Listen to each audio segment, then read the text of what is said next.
teenage suspect in the massacre at a Florida high school yesterday appeared in court today.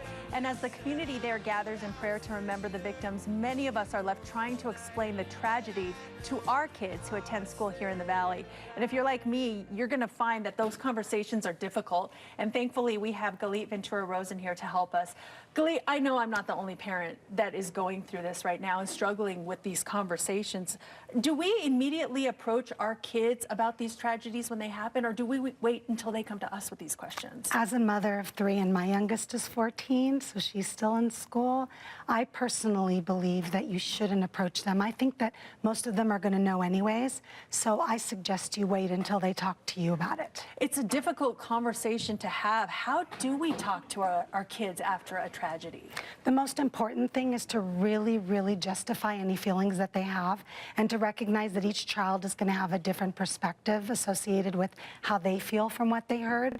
So the best thing to do right off the bat is, if they ask you about it or talk about it, is ask them how they feel about it. And that leads me to my next question, because this was actually a question my daughter asked me last night when we got the news about the Florida situation. Sure. She says, should I be scared when I go to school? And she asked, why do people do things like this? And I didn't know how to answer those questions. Yeah, and that's one of the hardest things, because as a parent, we don't want them to be scared first and foremost.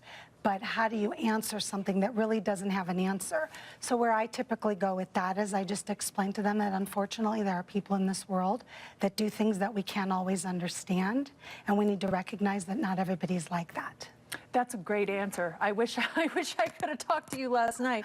If they do bring it up to us, how do we calm them down? How do we let them know that they're going to be okay? Yes, the first thing is give them an open space and the permission to feel whatever they need to feel. Yeah. If it's angry, if it's sadness, whatever it is.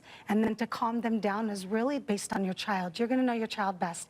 Do they want to be comforted? Do they want to be left alone? Do they need to cry? Do they need to be angry and scream? Allow them and give them space so they can do whatever it is that they need in that moment. And one thing you bring up that I think is really important, you say it's important for all parents and adults that deal with kids to know that we're here to listen to them if something is wrong at school. Yes.